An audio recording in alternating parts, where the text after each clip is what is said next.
বন্ধুরা, welcome to just sports Bangla.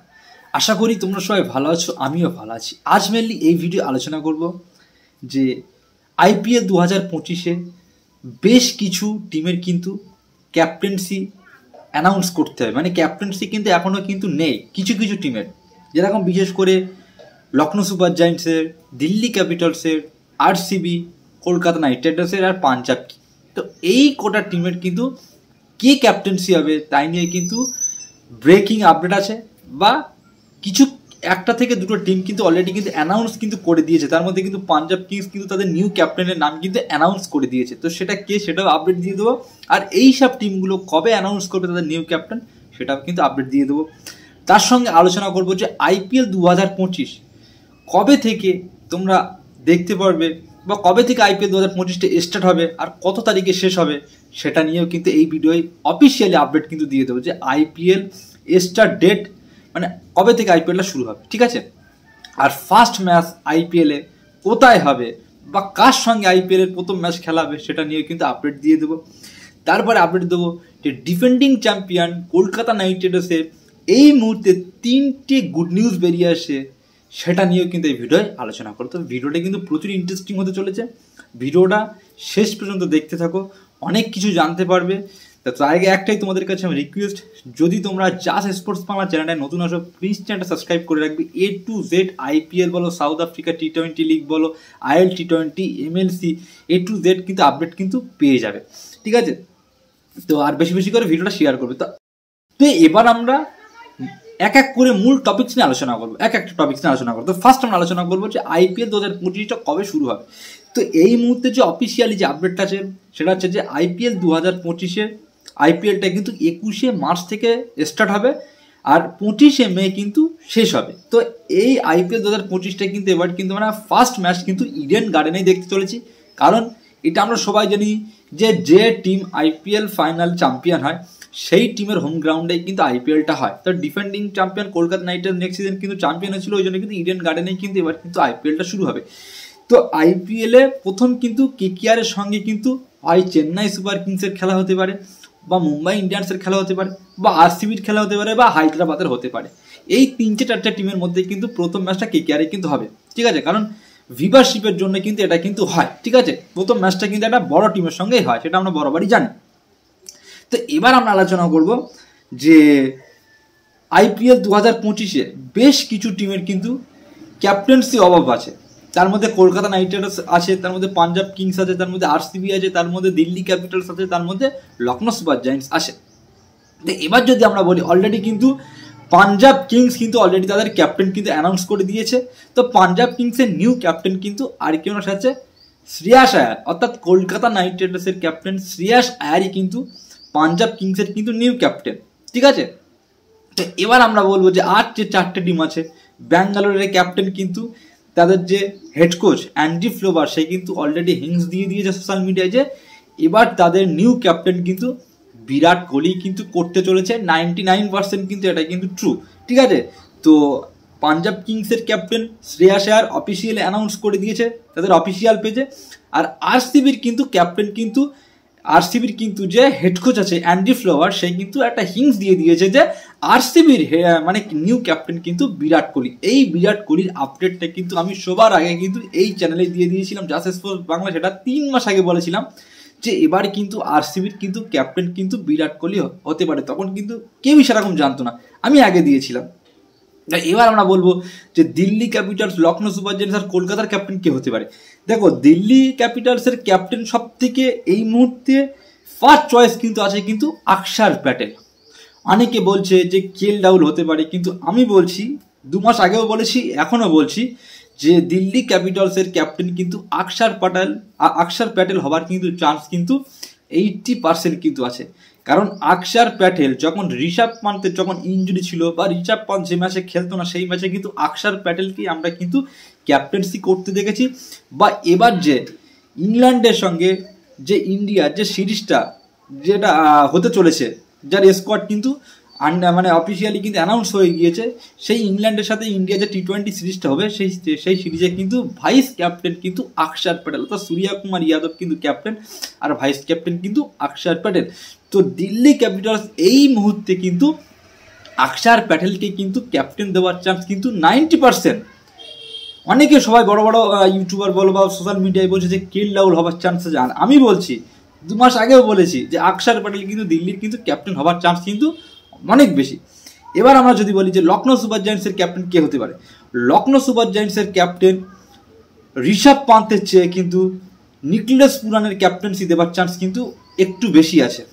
কারণ নিকলেস পুরান এই মুহূর্তে কিন্তু IL টি-20তে ক্যাপ্টেন করছে। তারপরে নিকলেস পুরান কিন্তু ঋষভ পান্তের মেগা নিলাম থেকে নেওয়ার আগে কিন্তু তার সঙ্গে কিন্তু মিটিং করেছিল কিন্তু সঞ্জীব গোয়েঙ্কা, অর্থাৎ লখনৌ সুপার জায়ান্টসের বড় বড় যারা মেম্বার আছে তাদের মধ্যে মিটিং হয় যে যদি কোনো বড় কোনো নাম IPL থেকে না নিতে পারে তাহলে কিন্তু নিকলেস পুরানকে তারা ক্যাপ্টেন করতে পারে। তো এই মুহূর্তে কিন্তু নিকলেস পুরানের কিন্তু ক্যাপ্টেন হওয়ার চান্স কিন্তু সুপার জায়ান্টসের ক্যাপ্টেন্সি অপশান কিন্তু দুটো আছে 50-50 কল, অর্থাৎ ঋষভ পান্ত হতে পারে, নিকলেস পুরান হতে পারে, অর্থাৎ 50-50 চান্স আছে। এবার আমরা যদি বলি যে কলকাতা নাইট রাইডার্সের ক্যাপ্টেন্সি কি হতে পারে, সব থেকে মেন কিন্তু প্রবলেম হতে পারে কিন্তু এই কলকাতা নাইট রাইডার্সের নিউ ক্যাপ্টেন কে হতে পারে। কারণ দেখো কলকাতা নাইট রাইডার্সের স্কোয়াডে খুব বড় একটা নাম নেই, বাট যে প্লেয়ারটা কিন্তু ক্যাপ্টেন্সির অভিজ্ঞতা আছে এরকম কোনো কিন্তু প্লেয়ার নেই, একমাত্র আজিঙ্ক্য রিয়ানি ছাড়া আর সুনীল নারিন ছাড়া কিন্তু সেরকম কোনো বড় কিন্তু নাম এই মুহূর্তে নেই, বা ক্যাপ্টেন্সি কিন্তু এক্সপিরিয়েন্সও কিন্তু নেই। তো আজিঙ্ক্য রিয়ানির সাথে প্রবলেমটা এই হতে পারে। দেখো সৈয়দ মোস্তাক আলীতে অবভিয়াসলি সে ভালো খেলেছে, দুরান্ত কিন্তু রান করেছে, সব থেকে হাইয়েস্ট রান করেছিল কিন্তু সৈয়দ মোস্তাক আলী ট্রফিতে। কিন্তু IPL-এ ভাই ব্যাপারটা আলাদা, বড় বড় প্লেয়ার কিন্তু প্রত্যেকটা টুর্নামেন্টে ভালো খেলে কিন্তু IPL এসে কিন্তু ফ্লপটা হয়, আমরা দেখেছি। তো IPL-এ যদি আজিঙ্ক্য রিয়ানি যদি সে কন্টিনিউ রান না করতে পারে তাহলে কিন্তু সে ড্রপ হতে পারে, ঠিক আছে। তো ওই ক্ষেত্রে কলকাতা নাইট রাইডার্স এমনই একটা প্লেয়ারকে ক্যাপ্টেন্সি কন্টিনিউ করতে চায় যে সে প্লেয়ারটা 14টা ম্যাচ খেলবে, এরকমই প্লেয়ারকে কিন্তু ক্যাপ্টেন্সি করতে পারে। তো ওই জন্যে কিন্তু কলকাতা নাইট রাইডার্সের কিন্তু প্রবলেমটা এটাই যে তারা কাকে ক্যাপ্টেন্সি করবে। সুনীল নারিনকে করতে পারে, কিন্তু সুনীল নারিনের ভাই ক্যাপ্টেন্সি অভিজ্ঞতা আছে, বাট তার ক্যাপ্টেন্সিতে কিন্তু কোনো ট্রফি জিততে পারেনি বা বড় কিছু করতে পারেনি, ঠিক আছে। তো IL টি-20তে যদি সুনীল নারিন ভালো কিছু করতে পারে, চ্যাম্পিয়ন বা প্লে অফে নিয়ে যেতে পারে ডিজে ব্রাভোর মানে হেড কোচে, তাহলে কিন্তু সুনীল নারিনকে কিন্তু কলকাতার ক্যাপ্টেন্সি এই মুহূর্তে দুটো নামের ওপরেই কিন্তু চটচটে, সেটা হচ্ছে রিঙ্কু সিং আর কিন্তু সুনীল নারিন। এই দুটো প্লেয়ারের মধ্যে কিন্তু একটা প্লেয়ারের কিন্তু ক্যাপ্টেন্সি হওয়ার চান্স কিন্তু অনেক বেশি আছে, ঠিক আছে। রিঙ্কু সিং এর সঙ্গে একটাই প্রবলেম হতে পারে এটাই যে রিঙ্কু সিং কিন্তু একটা IPL টিমের ক্যাপ্টেন্সি হলে কিন্তু সেই প্লেয়ারটাকে কিন্তু টোটাল সমস্ত সোশ্যাল মিডিয়া বলো সব জায়গায় কিন্তু তাই কিন্তু মিডিয়ার সামনে কিন্তু কথা বলতে হয়, সব জায়গায় কিন্তু তাই কিন্তু কন্ট্রোভার্সি নিতে হয়। কিন্তু রিঙ্কু সিং এর সঙ্গে প্রবলেম এটাই যে সে কিন্তু অতটা কিন্তু ইংলিশে কিন্তু স্মার্ট বা কথা বলতে কিন্তু পারে না, সেটা আমরা অনেকে দেখেছি। তো এটাই কিন্তু প্রবলেম হতে পারে। আর কলকাতার মতন একটা বড় ফ্র্যাঞ্চাইজের ভাই ক্যাপ্টেন মানে তোমার সব জায়গায় ব্র্যান্ড ভ্যালু, সব জায়গায় কিন্তু তোমাকে ইন্টারভিউ দিতে হবে, সেটাই কিন্তু প্রবলেম হতে পারে। আর তা না হলে কিন্তু রিঙ্কু সিং কিন্তু ভালো ক্যাপ্টেন্সি, বিজয় হাজরাতে ক্যাপ্টেন্সি করেছে, ইউপিতে ক্যাপ্টেন্সি করেছে, তো অনেক কিন্তু এক্সপিরিয়েন্স আসে, ইউপি টি-20 লিগেও কিন্তু ক্যাপ্টেন্সি করেছে। তো সুনীল নারিন যদি IL টি-20তে ক্যাপ্টেন্সিতে ভালো কিছু করতে পারে তাহলে সুনীল নারিন ক্যাপ্টেন্সি হতে পারে, আর তা নাহলে কিন্তু রিঙ্কু সিং হতে পারে। দেখো ভেঙ্কটেশ আয়ারের সাথে একটাই প্রবলেম, এক তো তাকে অনেক টাকা দিয়ে নিয়েছে, আর তাতে তার কিন্তু ক্যাপ্টেন্সি কোনো এক্সপিরিয়েন্স নেই, কোনো জায়গাও সে ক্যাপ্টেন্সি করেনি। তো এই মুহূর্তে যদি তার ক্যাপ্টেন্সি আর যদি এই প্রাইজের ট্যাগটা দুটোই যদি তাকে প্রেশার দেওয়া হয় তাহলে কিন্তু সে চাপে পড়ে গিয়ে তো খেলতেও না, ভালো পারফরমেন্স না করতে পারে, ঠিক আছে। তো প্রত্যেকটা টিমকে আমি কিন্তু ক্যাপ্টেন্সি জানালাম যে এই প্লেয়ার এই ক্যাপ্টেন্সি হতে পারে এই টিমগুলোর। এবার আমরা আলোচনা করব যে কলকাতা নাইট রাইডার্সের গুড নিউজটা কি। দেখো কলকাতা নাইট রাইডার্সের সব থেকে গুড নিউজটা এটাই যে কলকাতা নাইট রাইডার্সের সব থেকে চিন্তার বিষয় ছিল কিন্তু ওপেনার পজিশনে। আমরা সবাই জানি যে কলকাতা নাইট রাইডার্সের কিন্তু ওপেনারেই প্রবলেম ছিল, কারণ ফিল সল্টকে কিন্তু অলরেডি আমরা হারিয়েছি। তো ফিল সল্টের জায়গায় কিন্তু কলকাতা নাইট রাইডার্স দুটো প্লেয়ারকে কিন্তু নিয়েছে, একটা হচ্ছে কুইন্টন ডিকক আর একটা হচ্ছে গুরবাজ।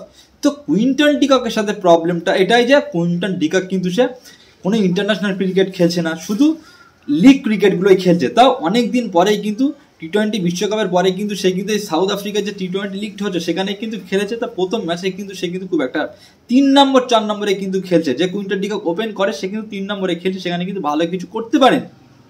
তো একটা ম্যাচ দেখে কিন্তু কোনো প্লেয়ারকে কিন্তু জাজ করা ঠিক না, অবশ্যই সে ভালো প্লেয়ার, দুরান্ত প্লেয়ার, ভালো কিছু করবে, কিন্তু এই মুহূর্তে ভাই যে প্লেয়ারটা দুরান্ত ফর্মে আছে সেটা হচ্ছে গুরবাজ কিন্তু পেট্রোয়া ক্যাপিটালসের হয়ে কিন্তু খেলে সাউথ আফ্রিকা টি-20 লিগে। এখানে কিন্তু প্রথম ম্যাচেই কিন্তু প্রায় একটা 80-90 রান কিন্তু ইনিংস খেলেছে, দুরান্ত কিন্তু ব্যাটিংয়ে মানে এই ফর্মে আসে। তো কলকাতা নাইট রাইডার্সের গুড নিউজ এটাই যে কলকাতা নাইট যে ওপেনার নিয়ে ভাবছিল সেটাই কিন্তু তাদের কিন্তু চিন্তা নাও আর হতে পারে, কারণ গুরবাজ দুরান্ত কিন্তু ফর্মে আছে। এবার গুরবাজের সঙ্গে ওপেন কে করবে সেটা নিয়ে যদি কথা বলি তাহলে কিন্তু দুটো প্লেয়ার আছে, একটা হচ্ছে আজিঙ্ক্য রিহানি আর একটা কিন্তু সুনীল নারিন। তো সুনীল নারিন কিন্তু সে আইএল টি-20তে কিন্তু ওপেন করছে না, সে কিন্তু 4-5 নম্বরে খেলছে। তো সেই ক্ষেত্রে যদি সুনীল নারিন আইপিএল যদি ওপেন না করতে আসে তাহলে কিন্তু আজিঙ্ক্য রিহানির সঙ্গে কিন্তু আমরা কিন্তু গুরবাজকে কিন্তু ওপেন করতে দেখতে পারি, ঠিক আছে, বা ভেঙ্কাটেশ আয়ারে কিন্তু আসতে পারে সেই ক্ষেত্রে। তো কলকাতা নাইট রাইডার্সের ওপেনার পজিশনে কিন্তু কোনো চিন্তার বিষয় নেই। আর দ্বিতীয় যে গুড নিউজটা যে কলকাতা নাইট রাইডার্সের বেশিরভাগ প্লেয়ার ইন্ডিয়া টিমে কিন্তু এই মুহূর্তে কিন্তু কন্টিনিউ খেলছে, এই একটা কিন্তু কলকাতা নাইট রাইডার্সের কিন্তু গুড নিউজ।